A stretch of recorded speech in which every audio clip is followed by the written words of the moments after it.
शिष्याभवद्भक्तजनार्तिहन्तुः चतुर्थमन्येषु विचार्यतूर्णम् स्तम्भेवतारस्तमनन्यलभ्यं लक्ष्मीनृसिंहं शरणं प्रपद्ये यो नित्यमच्युतपदाम्बुजैर्मरुग्मव्यामोहदस्तैतराणि तृणाय मेने अस्मद्गुरोर्भगवतोऽस्य रामानुजस्य चरणौ शरणं प्रपद्ये श्रीमान् वेङ्कटनाथार्य कवितार्के केसरी वेदान्ताचार्यवर्यो मे सन्निधत्तां सदा हृदि प्रपद्ये निरवध्यानां निषद्यां गुणसम्पदां शरणं भवगीतानां सर्वमुनीश्वरं श्रीरङ्गेशयतीन्द्रा करुणया असौ स्यादिति प्रेषितं ख्यातश्री नरसिंहकार्यमुनि पादाम्बुजेन्द्ररङ्गान् दीक्षां दयादिविश्वगुणैः बान्धं बुधाग्रेशं श्रीमद्रङ्गधरार्यो निपतिं श्रेयो निजं संशये श्रीमश्रीरङ्गपृथ्वी पुनः संयमेन्द्रेण दृष्टं न्यस्तात्मानन्दसम्मे नरहरिसरिद्योगिने तत्ररागात् राज्यं श्रीरङ्गहारि प्रभवेति पतेः प्राप्तलक्ष्मीनृसिंहास्थानं सेवे यतीन्द्रं सकलगुणनिधिं श्रीरङ्गनाय शरकोपि यतीन्द्रेष्टं लक्ष्मीनृसिंहसरित् करुणैकपात्रं श्रीरङ्गवीरगुराठरोपसिद्धं वेदान्तदेशे यतीन्द्रमहं प्रपद्ये सम्प्राप्त अध्यात्मशास्त्रं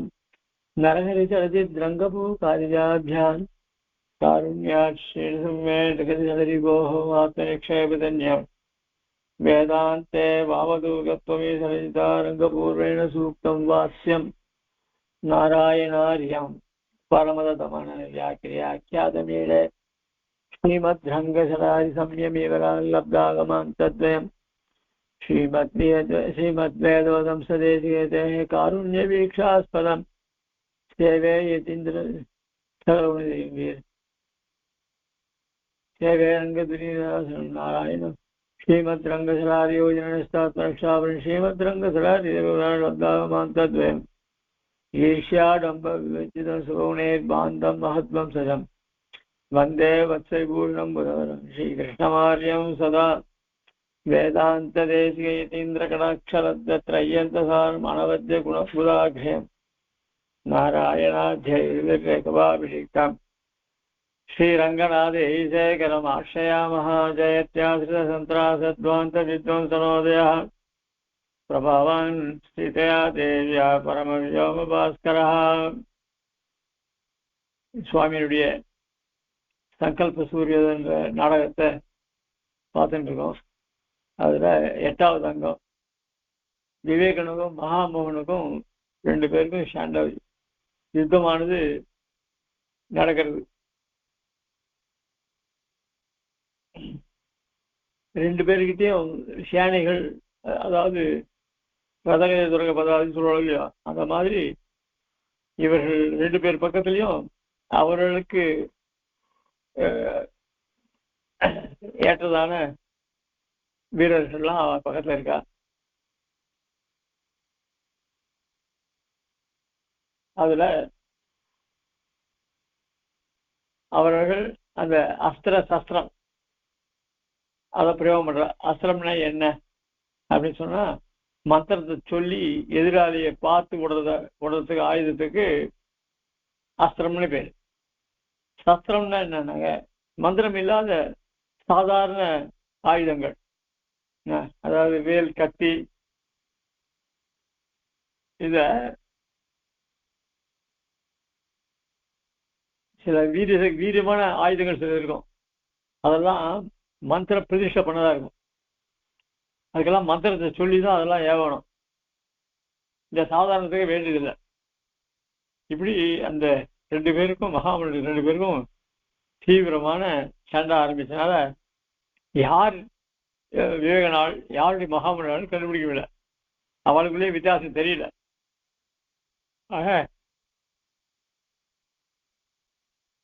2 பக்க சைன்யத்தினாலையும் அங்க அந்த யுத்த பூமியில புழுதி கிளம்பி பகல இருட்டாகி போயிடுச்சு.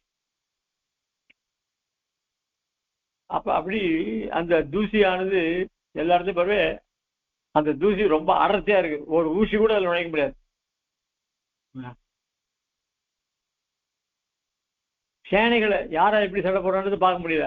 ஆனா அந்த ஆயுதங்கள் ஒண்ணு ஒருத்தையும் இந்த கத்தியால அந்த கத்தி மோதுறதும், அந்த அம்புனால அவன் அம்பு இப்ப 2 மோதுறதும், இந்த சப்தங்கள் தான் கேட்குது. ஆனா எதுவுமே இந்த புழுதி போறதுனால பார்க்க முடியல.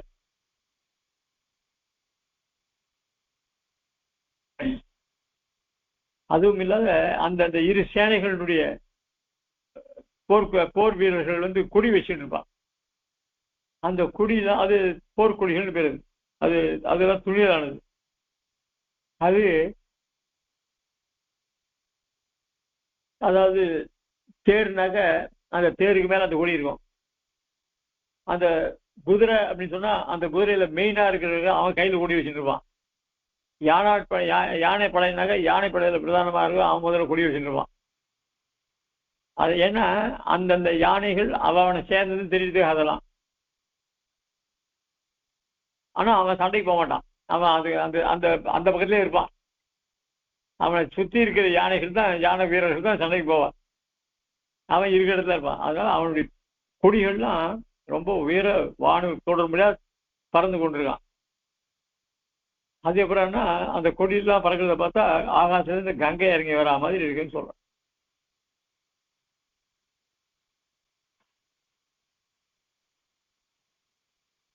அதுக்கு மேல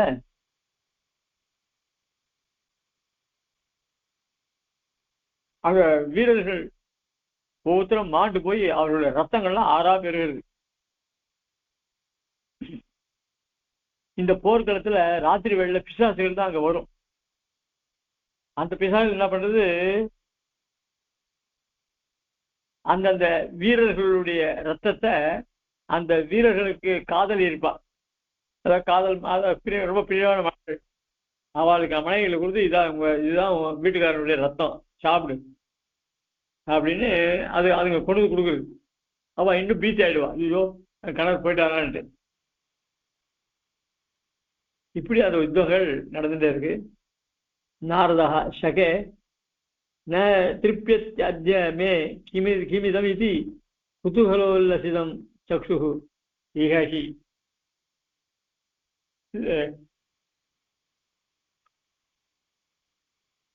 தும்புரு பார்த்து சொல்றேன் நாரதர், ஆக இந்த ஆச்சரியமான சம்பவத்தை என் கண்ணால நான் பார்த்துட்டு இருக்கேன். எப்படிப்பட்ட சண்டை தெரியுமா? பத்தீன் உத்தியதிபத்தேன் துடித பிருதுசிர கந்தரான் சிந்துரேந்திரான் வாகான் ஆகீர்ண தேகான் வெதிகணமித கண்டிதாங்கான் சதாங்கான் சஸ்திரா அசஸ்திர பிரசங்க பிரபவ சடசதாராவ கோர பிரசாராக குர்வன் உத்தாம கர்வாக கிருதின இகரணே விக்ரமேணா.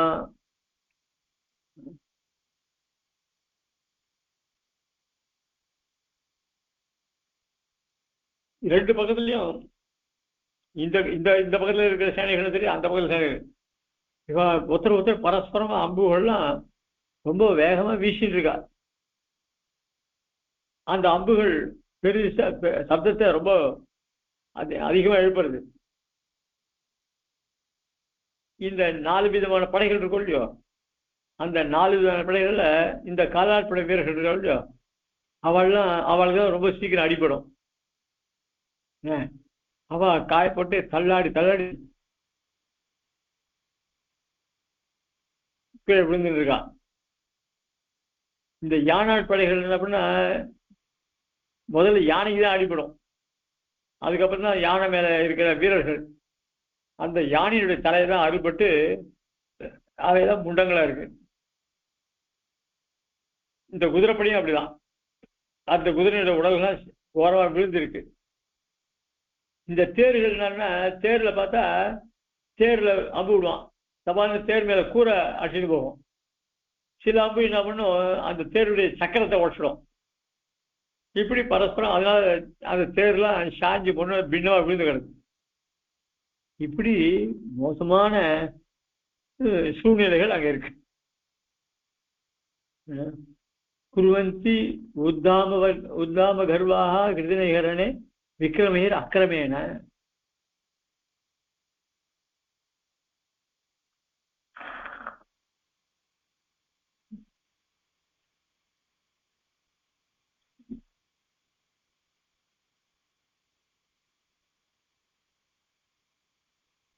அக்கிரமேன எதுனா அக்கிரம அப்படி சொன்னாங்க.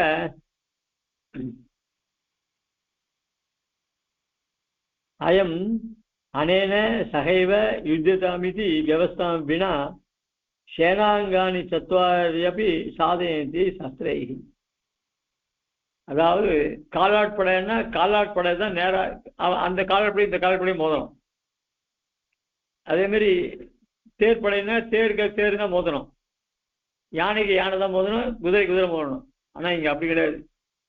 யானைக்காரன் என்ன பண்ணுவான், காலாட்படையில் பூந்து அவனை அடிப்பான். இப்படி எல்லாம் அதான் அக்கிரமேனன்னு சொல்றது. எல்லாரும் சுவாமி புத்தமர் சுவாமி அழகா வியாக்கியானார்கள். தேன பத்தேக பதாதினா பிராப்த விஷதா. அதனால எல்லாம் பத்தேகன்னா கீழே விழற யாரு காலாட்படைகள்லாம்.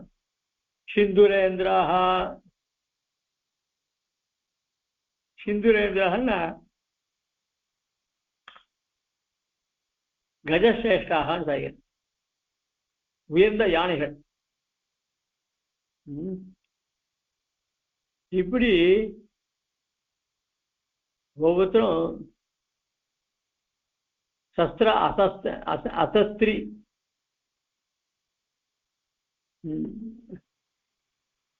சஸ்திரேன மிதா பிரவருத்தம் யுத்தம். சாஸ்திரத்தோடு கூடிய அம்புகளையும் மந்திரம் இல்லாத ஆயுதங்கள் இவைகளையும் கொண்டு யுத்தமாக நடந்துருக்கு.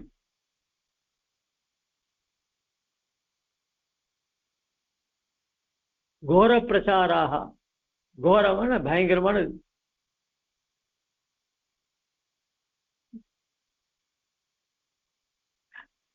குர்வந்தி உத்தாம கர்வாக. உத்தாமன்றது அதிகம் அர்த்தம். என்ன அதிகம் அப்படி சொன்னா, நிறைய பேர் காயப்பட்டு மூக்கு அறுக்கப்பட்டு கால்லாம் உடைஞ்சு இப்படி நிறைய பேர் பாதிக்கப்பட்டிருக்கு.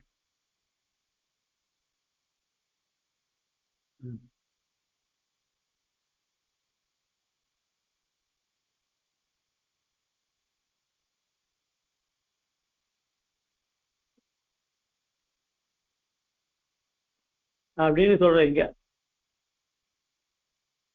மேலும் அந்த இது போய் சொல்றார், ஏதஸ்ய சம்பிரத விவேக விமோக பூம்ரஹ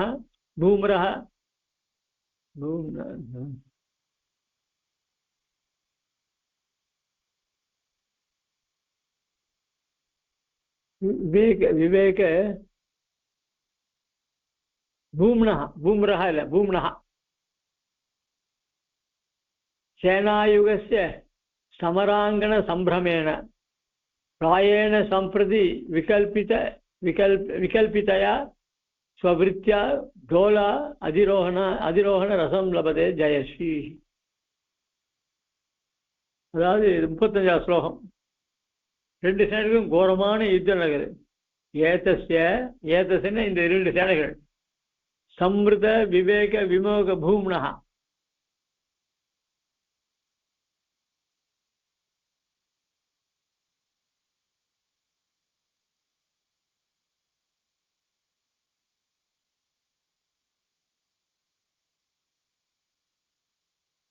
இந்த ஏதஸ்ன்னு சொல்றதுனால விவேகஸ்ய மோகஸ்ய, விவேகனுடையவும் மகாமோகனுடையவும் அப்படின்னு அர்த்தம் ஏதஸ்னால. இந்த 2 சேனைகளுக்கும் ஒரு கோரமான யுத்தம் நடக்கிறது. இதுல வெற்றி சொல்லி யாருக்குன்னு, சேனாயுகஸ்ய சமராங்கண சம்பிரமேன. இதுல யார் ஜெயிப்பா யார் தாப்பான்னு சொல்ல முடியல, அப்படி இருக்கு. प्रायेण संप्रति विकल्पितया स्ववृत्तिया डोलादिरोहण रसम लभते जयश्री. இந்த வெற்றி யார் பக்கம் போகும்னு தெரியல. அதனால இந்த விஜயலட்சுமின்றவள், அதாவது ஜெயத்தை உடையவள், அவ நடுவில் ஊஞ்சல் ஆடிட்டு இருக்கா. எந்த பக்கம் போகலாம், யாருக்கு இது பண்ணலாம் அப்படின்னு.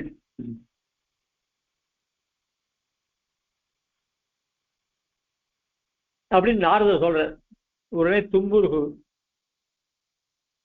சபீபத்சம், சபீபத்சன்னா பீபத்சன்னா ஒரு அருவருப்பு.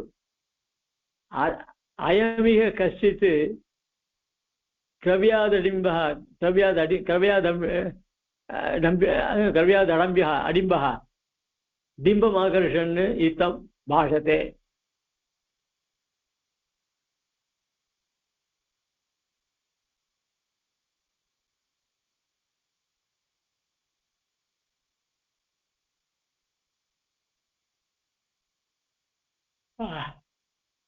இந்த யுத்த பூமியில இந்த பிசாசுகள் ஏற்கனவே சொல்லிருக்கோம் இல்லையோ, அதுல ஒரு குட்டி பிசாசு அயமிக கஷ்டித்து, அதாவது ஏதோ ஒரு பிசாசு, கவ்யாத அடிம்பகா, அந்த ஒரு பணத்தை இழுத்துட்டு போறது.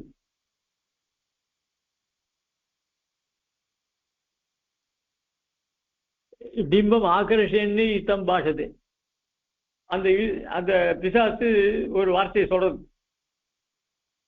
சோஹ சும சோகம் சோபதே சுமதி சகாய ஈதிருஷ லோபாதி மாரண சமர்த்தா ஏஷ சுலப சௌரப ருதிர சுதாசார சீதளே சங்கயே சங்கயே.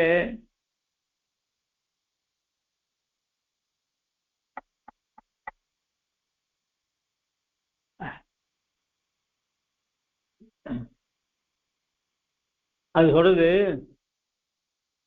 இந்த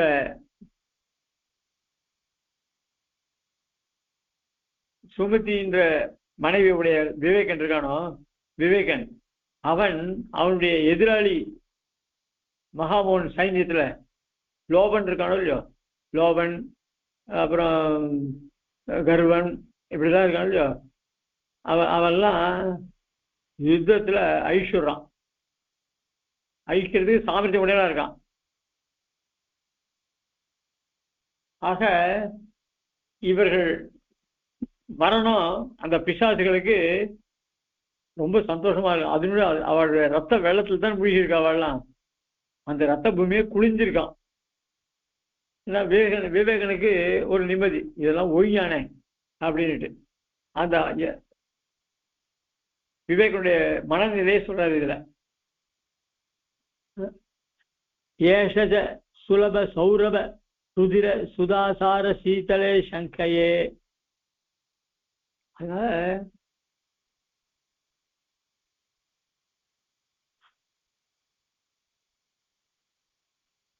லோபன், மோகன், காமன் இவெல்லாம் இருக்கான் இல்லையோ, அவனுடைய ரத்தங்கள்லாம் அவன்லாம் யுத்தத்துல போய் மரணம் அடைஞ்சு அவன் ரத்தத்துல குளிச்சிருக்கான். அந்த ரத்தம் பூமியை குளிரா இருக்கு. இயஞ்ச காச்சின பிசாசி சந்தோஷ தேவமாக, இன்னொரு பெண் பிசாசு ரொம்ப சந்தோஷத்தோட சொல்றது. என்ன சொல்றது தெரியுமா?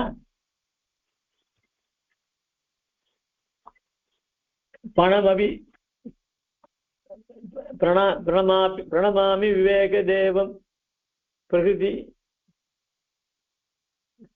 பிரகிருபித பிரதிபக்ஷ பிரதிமதனம பிரதனம் சோனிதனவ மது பிரவாகே சூரியமிவ சமக்ர லக்ன பிரதிமானம்.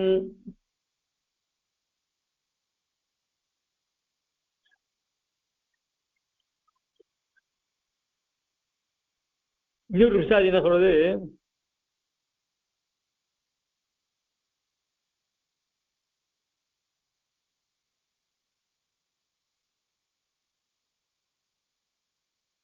பணமபி பிரணமாமி விவேக தேவம்.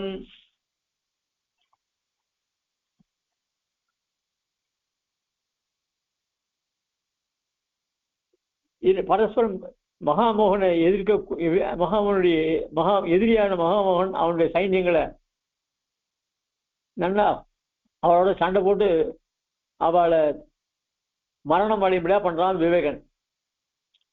அதனால அந்த மகாமோகனுடைய விரோதிகள்லாம், அதாவது மகாமோகனுடைய சைன்யங்கள்லாம் மரணத்துல இறந்து போறது, செத்து போறது. அது அது அவர்களுடைய ரத்தம் இருக்க, அந்த ரத்தத்துல அந்த ரத்தம் வந்து ஒரு பெரிய வெள்ளம் மாதிரி போகுது. அப்படிப்பட்ட அந்த ரத்தத்தினுடைய நிழல்ல விவேகனுடைய நிழல் வேழுதல. அப்படிப்பட்ட மகாசூரனான விவேகனை நான் வணங்குகிறேன் அப்படின்னு நான் சொல்றது. எது ஒரு பிசாச்சு, அந்த பிசாச்சு கூட ரொம்ப சந்தோஷம். அந்த மகாமோகன் சைன்யத்தில் இருக்கிற வீரர்களுடைய ரத்தம் அதுங்களுக்கு சந்தோஷமா இருக்கு. நாரதா தூரத்தோ நிர்திசன், தூரத்துல இருந்து காமிக்கிறார். சகே துவந்த யுத்தமிக நூனம் உபக்கிரமியதே அத்திரகி. இங்க இந்த இருவராக ரெண்டு பேரை பிரிஞ்சு போயிருக்கா. இப்போ யுத்தம் ரெண்டு பேரை சண்டை போடுறான். என்ன அப்போ இப்போ என்ன தெரியுது, இப்போ 2 பேரும் சண்டை போடுறா. தூரத்தோ நிர்தேசன் துவந்த யுத்தமிக நூனம் உபக்கிரமியது. அதுக்கு முன்னாடி யாரோட சண்டை போடுறானே தெரியல, அவ்வளவு தூளி இருந்தது. இப்போ ரெண்டு பேரா பிரிஞ்சு போய் ரெண்டு பேரா சண்டை போறான். அதான் இந்த கட்சிக்காரன் அந்த கட்சிக்காரன். இது நல்லா ஸ்பஷ்டமா தெரியுது. இப்போ இது வந்து இது கண்ணுக்கு தெரியுது. அத்திரகி அபிலாஷ ரதாரூட சுபடோ லோபலுப்தக ஏகஸ்வரித மாதாவத்யேகலவ்ய இவாபரஹ. இதுல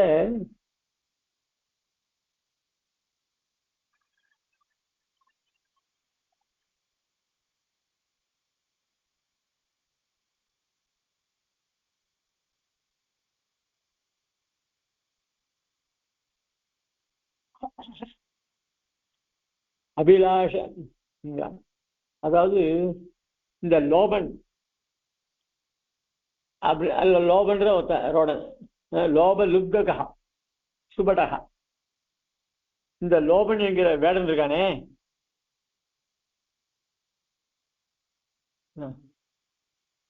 அவன் அபிலாஷ ரதாரூடா ஆசைன்ற தேர்ல ஏறி போறான்.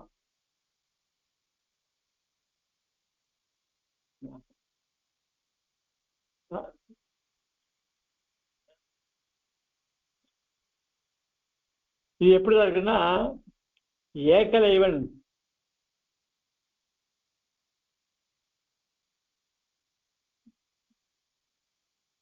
துரியோதனனுக்காக அதாவது துரியோதன பக்கத்தில் சேர்ந்துட்டு அவளுக்காக வரான். இத்தனைக்கும் துரோணாச்சாரிட்ட அவன் கத்துக்கல.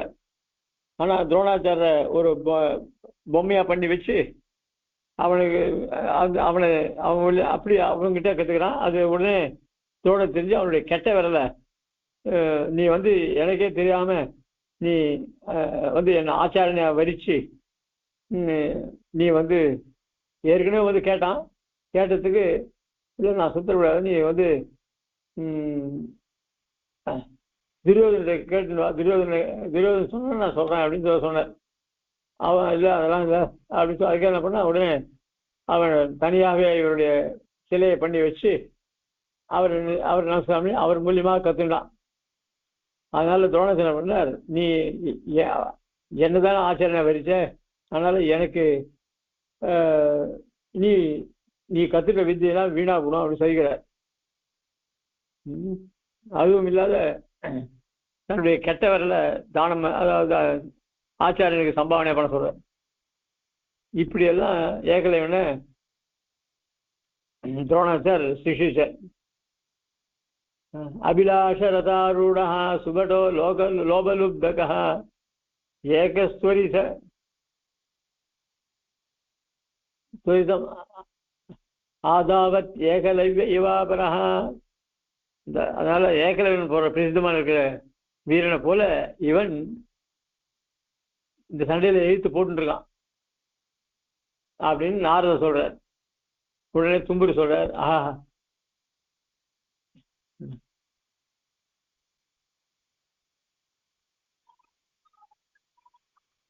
துரத்வ விகிருதி க்ஷமோ துரபணோத துர்வாசனா சகசிர பிரதனோகவான் அபிநிவேச சத்சாரதி விருத்த மதிசஸ்திரிகா விஷமதத்த மூர்ச்சா ததா லுடத் பிரதிபட பரிபிரமதி லோப வீரோ யுதி.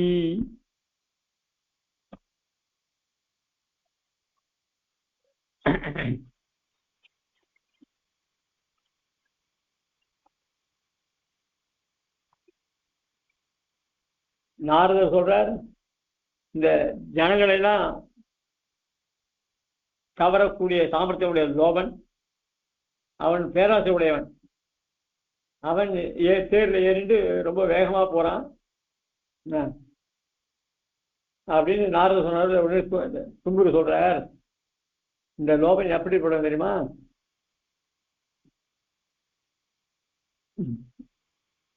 துரத்த விகிருதி க்ஷமஹா, கெட்ட வழியில போறது ரொம்ப சாமர்த்தியமானவன்.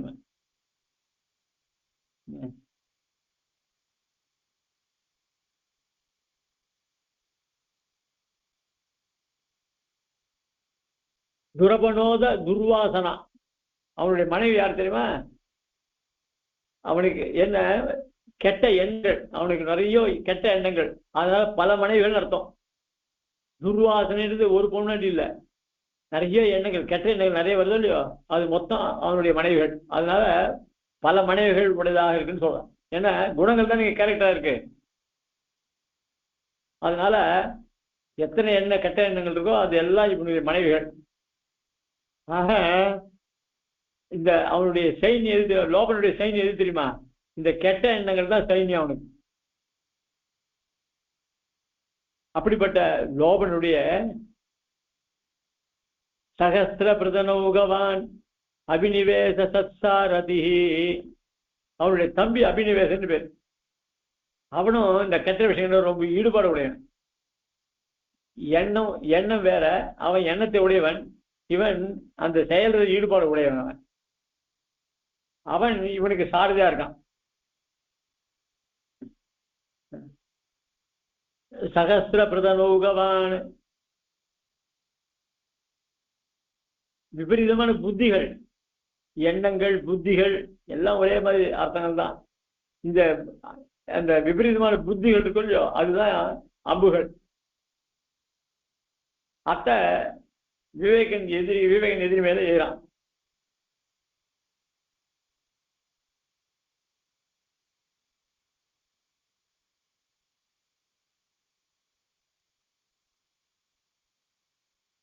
விருத்த மதிசஸ்திரிகா விஷமதத்த மூச்சா தசா, இந்த விபரீதமான எண்ணங்களாகிற அம்ப விவேகனுடைய சைன்யத்து மேல ஏறிறான். அவர்களும் அந்த கொடிய எண்ணங்கள், அந்த கொடிய எண்ணங்களான அம்புகள்னால அடிபட்டு மதி மயங்கி கிடக்கிறான். அப்படின்றத இங்க சொல்றான் தும்புரு. உடனே நாரதர் சொல்றார், சாந்தர்ஹாசம், அந்தர்ஹாசம், ரொம்ப புன்சில் போட கூட திரவிண பரிணாம ரூபம் ஜெகதிதம் அவிபஜ்ய தத்தமப்யேஷா பத்ரன் குசீத குஹணான் பகுகுணைதும் ஈகதே பூயः.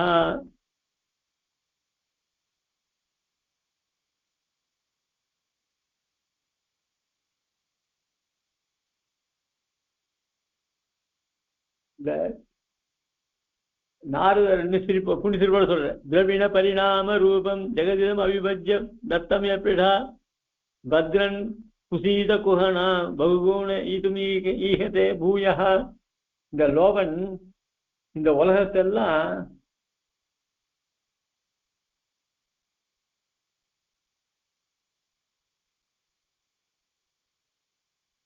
ஒரு திரவியமாக, அதாவது திரவியமாக, பணமாக அவனுக்கு கிடைச்சாலும் அவன் திருப்தி அடைய மாட்டான்.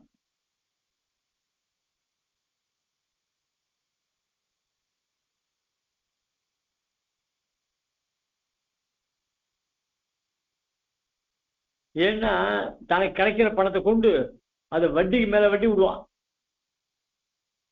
பத்ரன் குசீத குஹண பகுண இதும் ஈகதே பூயா.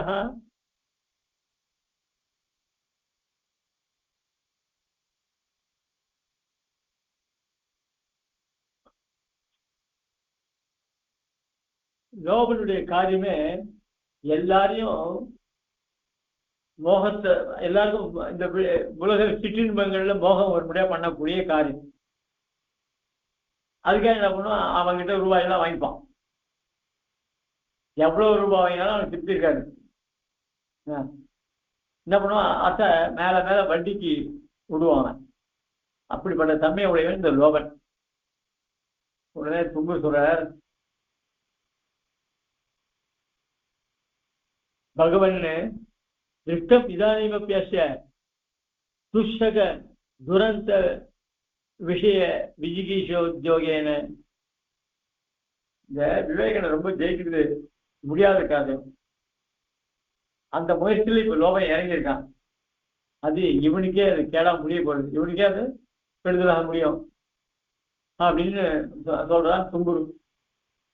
உடனே நாரத சொல்ற, சகே ஆச்சரியம் ஆச்சரியம், ரொம்ப ஆச்சரியம். என்ன அதோஷாகம சமயேபி அமிர்த கிரண சந்தோகேன. அதாவது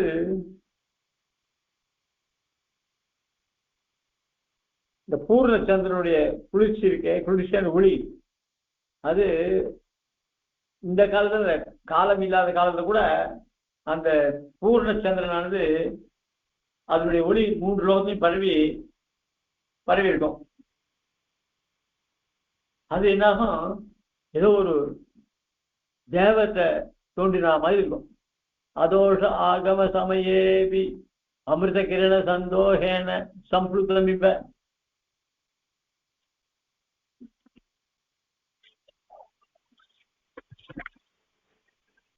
திரிபுவனம் அகிலம் அவலோக்கியதே. அந்த சந்திரனுடைய ஒளி எல்லா லோகத்துக்கும் பரவிடுது. அது எப்படி இருக்குன்னா, நூனன் கயாச்சித் அவதாத் அப்பிரகாசயா தேவதையா பிராதுர்பூதையா பவித்தவ்யம். இதுன்னு ஒரு பெரிய ஒரு தேவதை வந்திருக்காம இருக்கு. ஒரு புதுசா ஏதோ ஒரு தேவதை வந்திருக்காம இருக்கே. சூக்ஷ்மம் நிர்வர்ணிய ஆதிஷ்தோயம் ஆச்சரிய சம்பவா. திடீர்னு எனக்கு ஒரு பெரிய ஒரு தேவதை வந்திருக்காம இருக்கே. அது பூர்ண சந்திரன் என்னவோ விசேஷமா இருக்கே, என்னது இது அப்படின்னு ரொம்ப அந்த சூட்சுமத்தை, அந்த ஆச்சரியத்தை பார்த்து அது காரணம் என்ன அப்படின்றத ஆச்சரிய சம்பவா ஏதா என்ன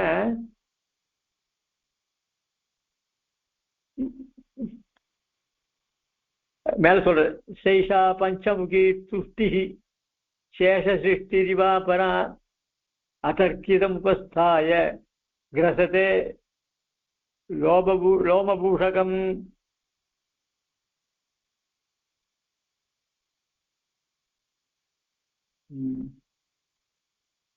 பஞ்சமுகி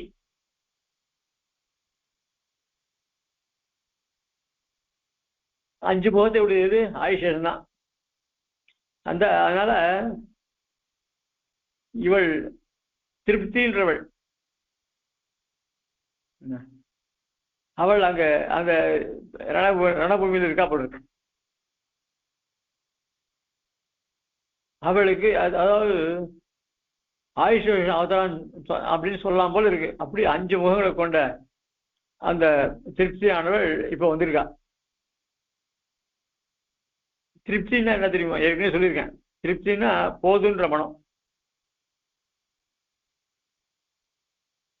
சரி, அதுக்கு எப்படி, அது 5 முகங்கள் எப்படி இருக்கும் அப்படின்னா, சப்த ரச ஸ்பர்ச ரூப கந்தம் சொல்ல முடியும். இதுதான் ஞானேந்திரியங்கள். அதாவது ஞானேந்திரியங்கள் தான் இந்த ஞான இந்திரியங்களும் மனசால் கட்டுப்படுத்தப்படுது.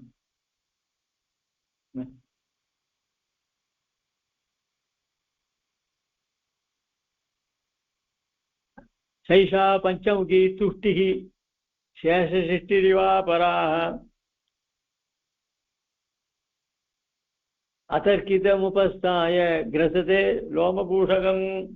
ஆக இந்த 5 இந்திரியங்கள் இருக்கோ இல்லையோ,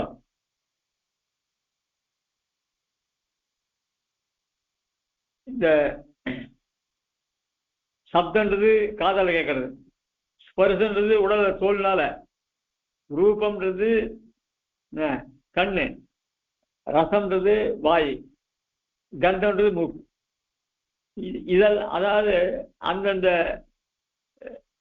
ஞானேந்திரியங்களை கர்மேந்திரியங்கள்.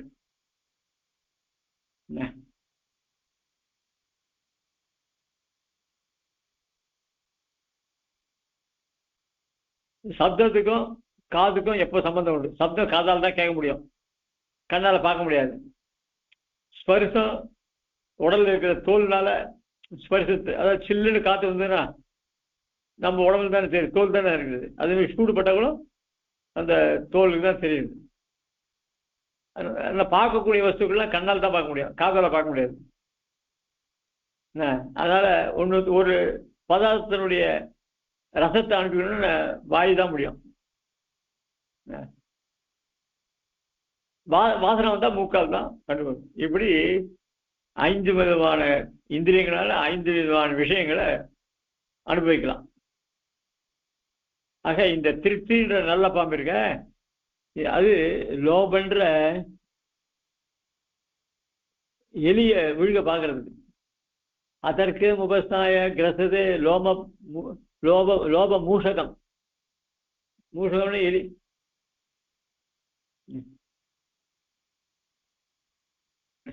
ஆக திருப்தி அப்படின்ற நல்ல பாம்பு, அதாவது நல்ல பாம்பு பால் இருக்கான்னு காமிச்சா சொல்றாரு இல்லையா, அவள் லோபன்ற எலிய விழுங்குறான் அப்படின்னு சொல்லப்படுது. ஏன்னா பாம்புக்கும் எலிக்கும் இப்ப பகம் உண்டு. அது அது அப்ப அத பாம்பு எலின்ற மாதிரி இங்க பேராசைன்றது லோபனை சொல்றது. மன நிறைவு திருப்தி. ஆக இங்க சில சாய்கிற உடனே தும்புரு சொல்ற,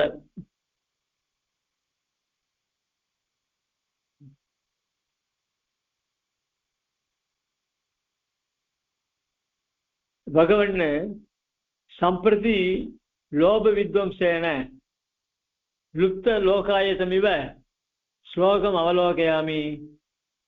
இதோ இந்த லோபனை அழிச்சுட்டா இந்த லோகாயத்த மதமே போயிட்டு அழிச்சுட்டு போடுறீங்க அப்படின்னு யாரு?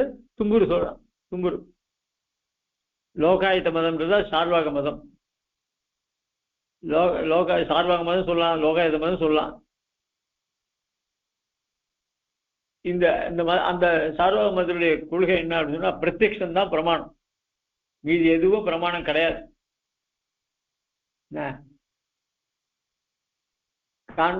கண்ணுக்கு தெரியாத விஷயங்கள்லாம் போய் மொத்தம் வெறும் ஆத்மா. இதெல்லாம் சரீரம் தெரியுதா இல்லையா, அதுதான் ஆத்மா. தெரியாத வசதி போய் ஆத்மா சொல்லக்கூடாது. ஆக சரீரத்தை விட ஆத்மாலாம் கிடையாது. அதே மாதிரி இந்த சொர்க்கம், நரகம், மோட்சம் இதெல்லாம் நம்ம கண்ணுக்கு ஆகாத விஷயம். இந்த பாரு, இங்க இன்னைக்கு இந்த பூமி, இந்த பிரகிருதி மண்டலத்துல நம்மள துக்கத்தை மறந்து இந்த பானங்கள்லாம் பருகி, அந்த பருகத்துக்கு கூட நம்மளோட டான்ஸ் ஆடுறதுக்கு வேண்டிய அம்சங்கள்லாம் இருந்ததுன்னா, அவளோட பொழுத போகினா அது காத்தால பொழுது விடிஞ்சா கூட தெரியாது. அதையும் குடிச்சிட்டு அந்த குடிச்சுக்கு ஏற்ற மாதிரி ஒரு செட்டு இருந்ததுன்னா அது அவனை எங்கேயோ கொண்டு போடும். அந்த மாதிரி இந்த இதெல்லாம் அது சுகத்தை அனுபவிக்கணும் இல்லையோ, அந்த சுகம் பிரத்யட்சமா தெரியுதா இல்லையா? தன்னையே மறந்து தூங்குறான் என்ன அந்த சந்தோஷத்துல. 2 பேருமே தன்னுடைய நிலையை மறந்துடுறான். அப்போ துக்கமே கிடையாது, சந்தோஷம் ஏறுது. அதுக்கப்புறம் வியாதி வருது, கஷ்டப்படுறான். அதுவும் கண்ணுக்கு தெரிஞ்ச விஷயம். கஷ்டமும் கண்ணுக்கு தெரியுது, சுகமும் கண்ணுக்கு நல்லா அனுபவிக்க தெரியுது. ஆக இந்த சரீரம் இருக்கிற மட்டும் நாம சுகத்தை அனுபவிக்கணும். எதுக்காக நம்ம இல்லை இல்லைன்னு பாடுபடணும்?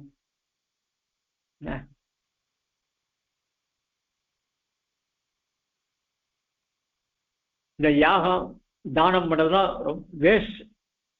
அதனால ஒன்றும் பலனே வராது. யாகம் தானம் பண்ணுன்னு சொல்லியிருக்கு. உன்னுடைய பாப்பங்கள்லாம் பண்ணா யாகத்தை பண்ணு, தானத்தை பண்ணுன்னு சொல்லி. தானமாவது யாகமாவது பணத்தை வச்சு நன்னா சுகமா என்ஜாய் யுவர் லைஃப்னு சொல்லணும் தமிழ்ல, இங்கிலீஷ்ல. அத மாதிரி லைஃப்ன்றது என்ஜாய் பண்ணணும் அப்படின்னு இவன் சொல்றான். லோகாயத்தை மதம் அது ஐடி இப்படி போட்டிருக்கே, இந்த லோபன் போயிட்டா அப்படின்னு தும்புரு சொல்ற. பிரசஸ்திம் விந்தந்தி பிரசம சுக திவ்யாமிருத ரச பிரலீனோதன்யானாம் பரிஷதின சம்பத்தி சரிதா அமித்ரோ பக்ஷே பக்ஷண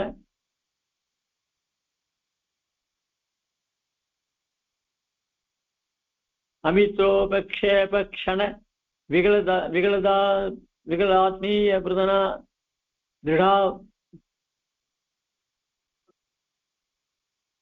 திருடாமர்தத் த்ரஸ்ய தமிட பட ஜங்கா ஜவ விரதா. அதாவது செல்வம் இருக்க பிரசஸ்திம் விந்தந்தி, இந்த செல்வமானது ஒரு பெரிய நதி போல பிரவாகம்.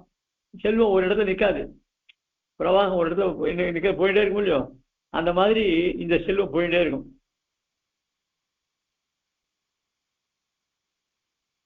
ஆனா இந்த செல்வத்தினுடைய நதிக்கு அதனுடைய அதை பத்தி என்ன தெரியுமா?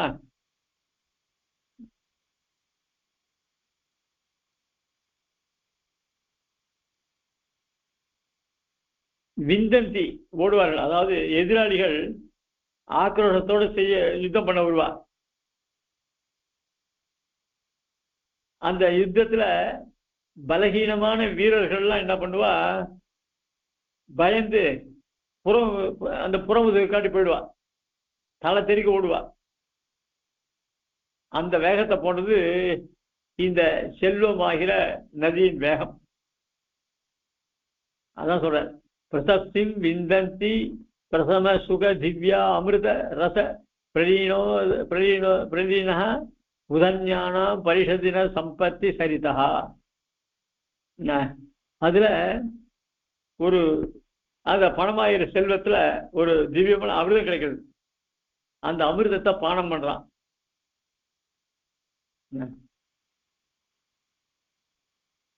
இந்த செல்வம்ன்ற நதிய அது பருகுவான், ஏன்னா அது அமிர்தம் மாதிரி இருக்கு. இதை ஓடுற நதியினுடைய தீர்த்தத்தை அவன் தாகசாந்திக்காக சாப்பிடலாம், விரும்பி சாப்பிட மாட்டான்.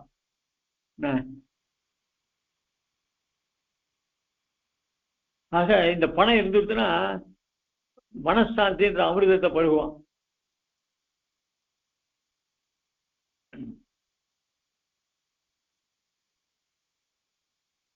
மனசுல சாந்தி ஏற்பட்டுச்சுன்னா இந்த திருப்தி வராது.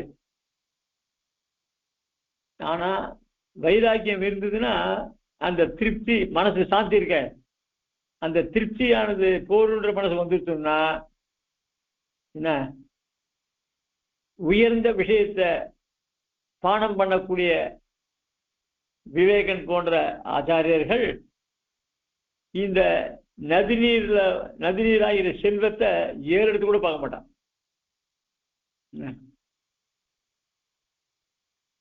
அப்படின்னு இந்த ஸ்லோகம் சொல்ற. அபிச்ச மேலும் பிரசமித்த லோபமிதானி பிரௌಢ விவேக பிரயுக்தயா துஷ்டியா தனம் அனகநீத சித்தம் ஜாதம் சர்வத்திர தத்த புக்த பலம்.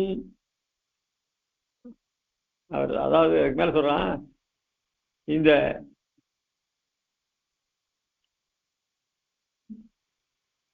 விவேகன் இருக்கானே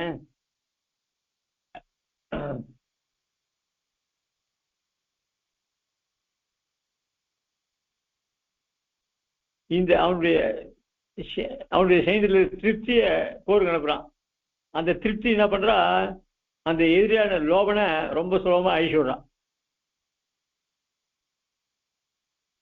இதனால் என்ன ஏற்படுறது அப்படின்னா,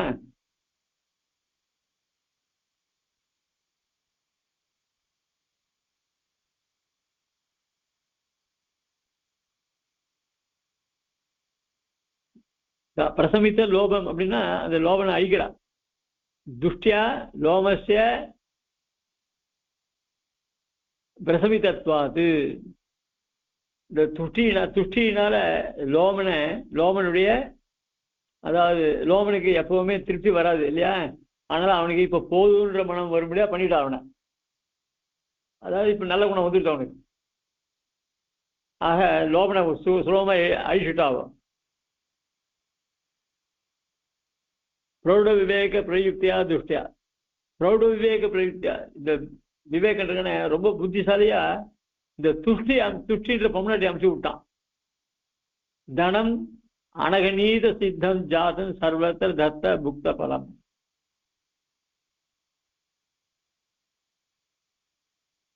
ஆக இப்போ துஷ்டி என்ன பண்ணிட்டா, நீமே கெட்ட வழியில சம்பாதிக்க கூடாது, நியாயமான வழியில தான் இந்த பணங்கள்லாம் சம்பாதிக்கணும். இப்படி நியாயமான வழியில சம்பாதிக்கிற பணத்தை இவன் இந்த புருஷன் என்ன பண்ண தெரியுமா, அதை தான தர்மங்கள்லாம் பண்ணணும். அந்த தானமும் சாஸ்திரத்துக்கு விரோதம் அப்படின்னு. அதனால அந்த பணத்தை கொண்டு சாஸ்திரத்துக்கு விரோதங்கள உலக சுகங்கள்லாம் அனுப்பிக்கலாம். நனு அசௌ அபரீட்சித லோக விற்த்தாந்தானாம் ஐவேகினாமேவ யுக்த சர்வகுணோ லோபகா. அதாவது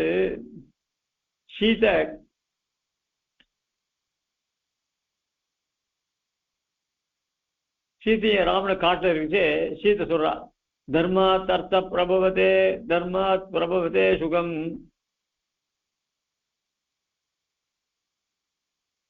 தர்மத்திலிருந்து தான் செல்வம் உண்டாருது. அதாவது நியாயமான வழியில சம்பாதிச்சா அந்த செல்வம் நல்லா நிற்கும். அப்படிப்பட்ட நியாயமான மார்க்கத்துல சம்பாதிக்க பணத்தினால்தான் சுகமும் கிடைக்கிறது.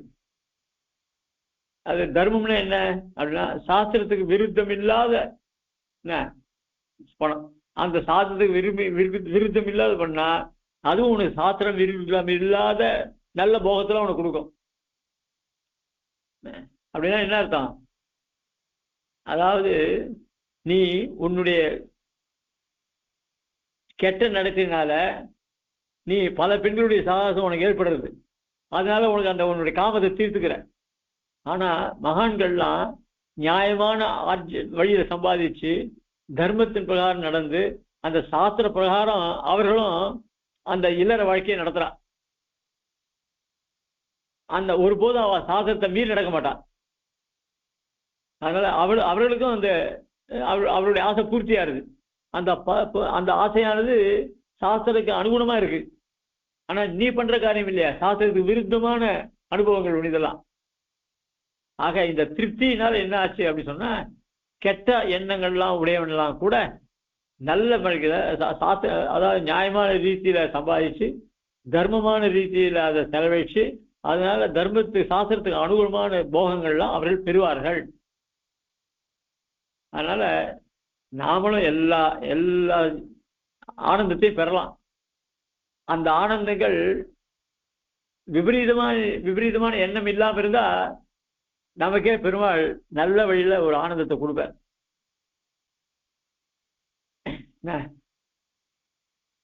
அதனால்தான் சின்ன வயசுல இருந்தே நல்ல விஷயங்களை கேட்கணும். அவன் கல்யாணம் பண்ணிச்சே கூட ஏதோ ஆம்பளை பண்ணி நம்ம ஜாலியாக சினிமாவுக்கு போனோம், அந்த கடற்கரைக்கு போனோம் அப்படின்னா இல்லை. பெரியவாளா சிஸ்டரோட பண்ணி நம்ம வரக்க போகிற சந்ததிகள் நன்னா பிறக்கணும் அப்படி அந்த எண்ணத்தோடு அவன் கல்யாணம் பண்ணிக்கணும். கல்யாணம் பண்ணிட்டுமா நாளைக்கு சரி நீ இருந்து 15 நாள் ஃபாரினுக்கு போகலாம் அப்படின்னு அந்த புத்தி தான் வருத்தவ அந்த சாஸ்திரங்கள் சொன்ன அந்த உபாசனாதிகள் பண்ணுவோமே கல்யாணம் பண்ணி, அதாவது பௌர்ணமாச தாலிபாகம் தரிசஸ்தாலி பாகம் அதெல்லாம் பண்ணுமே. அப்படின்லாம் அப்படி போகணும். முன்னெல்லாம் 5 நாள் கல்யாணம் நடந்தது. அப்புறம் வைத்திய காலத்துல 3 வேளை கல்யாணம் ஆச்சு. இப்போ அதுவும் இல்லை, எல்லாம் போயிடுது. நான் இப்போ ஏதோ ஒரு இடத்துல 2 3 இடத்துல நடக்கிறது. ஆக இப்படி சாஸ்திரமான ரீதியில போனா உனக்கு எல்லா இன்பங்களும் கிடைக்கும். உனக்கு கிடைக்காத இன்பமே கிடையாது. அதே அசாஸ்திரியமான வழியில போனா அந்த இன்பங்கள் உனக்கு அழிவை தான் கொடுக்கும். அதனால நம்ம தெரிஞ்சுக்க வேண்டியதுன்னா நல்ல நல்ல வழியில சம்பாதிக்கணும், நியாயமான ரீதியில சம்பாதிக்கணும் அப்படின்றத இங்க சொல்றேன். பெருமாள் கண்ணன் கீதையில கூட தர்ம அபிருத்தோ பூதேஷு காமோ பரதர்ஷபா. அதனால சாஸ்திரத்துக்கு விரோதம் இல்லாத காமம் ஆக நான் இருக்கிறேன். எல்லாருக்கும் காமம் உண்டு, ஆனா என்னை ஆராதிக்கிறவளுக்கு சாஸ்திரம் விரோதம் இல்லாத காமமாக அதுவே நானே உண்டு பண்றேன் அப்படின்னு சொல்றான். உடனே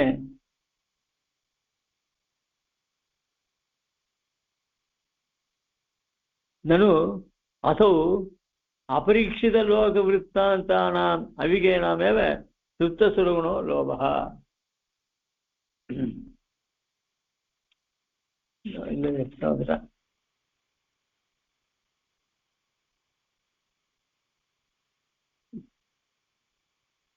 அதாவது இந்த லோபன் இருக்காங்க, அந்த லோபன்றது பேராசை. அந்த பேராசை ஒருத்தனுக்கு வந்துடுத்துன்னா நனு அசோ அபரீட்சித லோக விருத்தாந்தானாம் அவிவேகானாமேவ அந்த மற்ற குணங்கள் எல்லாம் போயிடும், அது நல்ல குணங்கள்லாம் போயிடும். அதான் இங்க சொல்ற. நனு அசௌ அபரீட்சித லோக விருத்தாந்தானாம் அவிவேகானாம். அவிவேகன்றதுனா லோபன். அவிவேகானமே லுப்த சர்வ குணம் லோபகா. அந்த லோபன்றவன் எல்லா குணத்தையும் அழிச்சிடுவான். ஏன்னா அவனுக்கு விவேகம் இல்லை. அந்த ஜீவனுக்கெல்லாம் அந்த விவேகம் உள்ள ஜீவனா இருந்தா லோபனால் ஜெயிக்க முடியாது. விவேகம் இல்லாத புருஷனா இருக்கிறதுனால லோபன் அவனை ஜெயிக்கிறான். அவன்கிட்ட நல்ல குணத்தெல்லாம் அவன் போக்கடிச்சுடுறான். அது மட்டும் இல்லை, பிரம்மாயுதாயுத விபூதி அபி சபூர்ணா கல்பாயுதாயுத சதாயுரபி व्यतीयात् நாகாயுத அயுத சகசிர பலோபி பாத்தியः கிம் தத் பவேத் கிஞ்சன லோபயோக்யம்.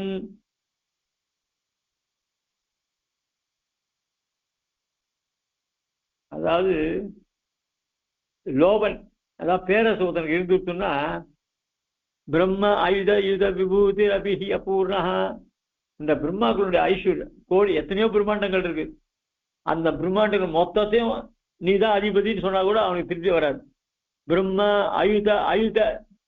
ஆயுதனா கோடிக்கான பிரம்மாண்டங்கள் அவருடைய எல்லாருடைய விபூதி சேர்த்து இந்தா நீ வச்சுக்கோ அப்படின்னு கொடுத்தா கூட அபூர்ணா, அப்போ அவனுக்கு திருப்தி வராது. அதான் லோபனுடைய காரியம்.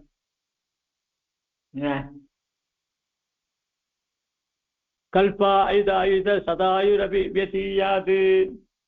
கோடிக்கணக்கான ஒரு அநேக கல்ப காலம் உனக்கு ஆயுஷ் இருக்கு. பாரு, உனக்கு ஐஸ்வர்யம் பிரம்மாண்டம், எத்தனை பிரம்மாண்டம் இருக்கோ அந்த ஐஸ்வர்யம் அதை அனுபவிக்கிறது வேண்டிய எத்தனை கல்பங்கள் இருக்கு. அத்தனை கல்ப ஆயுஷம் உனக்கு தரேன். கல்பாயுத சதாயுரபி व्यतीयात्. அப்பவும் அவனுக்கு என்ன அந்த ஷாவுன்றது நிச்சயம் உண்டு. நீ எத்தனை ஆயுஷ் உறுத்தி கொடுத்தா கூட பணத்தை கொடுத்தா அவனுக்கு பேராசை அடங்காது, ஆசை இன்னும் அதிகமாக இருக்கும். எத்தனையோ ஆயுஷ் கொடுத்தாலும் ஒரு நாள் போய் தான் ஆகணும். நாகாயுத சகசிர பலோபி பாத்தியா. ஒருத்தனுக்கு யானை ஒரு யானை பலம் இல்லை, கோடி யானைகள் பலம் இருந்தாலும்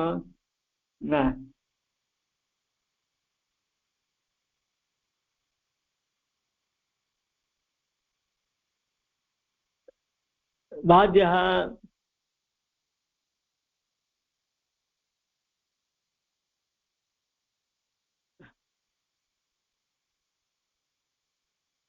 அத்தனை ஆயிரம் சேர்ந்து பெரும் பலன் பெற்றால் கூட அந்த பலசாலியாருக்கும் அவங்ககிட்ட இவன் மாட்டின்னு தான் போகணும். யானையை போல பலமிக்கவனா இருந்தால் கூட இவனோட ஒரு பலசாலி இருப்பான். அதனால அவனுக்கிட்ட அவனால இவன் கொல்லப்படலாம். அதனால பேராசைப்பட்டு என்ன பிரயோஜனம்? அத்தியத்து லோப வித்வம்சாத்து. இந்த லோபன் எப்படி இருந்தாலும் யாராலையும் எவனாலும் தோக்கடிப்பான். வித்வம்சாத்து அவதீரித லாபாந்தர பரிகிருத பிரத்யூகா புத்தி. அதனால இந்த லோபன்ற பேராசையை கொண்டுட்டா மனசு வேற ஒன்றையும் நாடாது, புத்தி வேற இடத்துல போகுது. அதுக்கு மாறா என்ன பண்ணும்? பரமபுருஷ பத கமல பரிசரணமேவ பரம் தனம் இது அபினிவேசத்தை அபினிவி. இந்த பேராசை மட்டும் போயிடுச்சுன்னா அவனுக்கு நிச்சயமா ஏதாவது செந்தாமரை திருவடிகள் இருக்கும், அந்த தாமரை திருவடிகள் தாமரை போட்டு திருவடிகளை கைங்கறி பண்றதுக்கே அவன் மனசு புத்தி போகும். அப்படின்றத சொல்ற. இதோட இருக்கட்டும். நாளைக்கு மீதிப்போம். நாளைக்கு சுவாதி, அதனால எத்தனை ஆளுன்னு தெரியாது. அதனால நாளைக்கு கிடையாது. ஆமாம், நாளைக்கு 2 மணி 2:30 மணி கூட ஆகிடும். அதனால நாளைக்கு கால்சியம் இல்லை.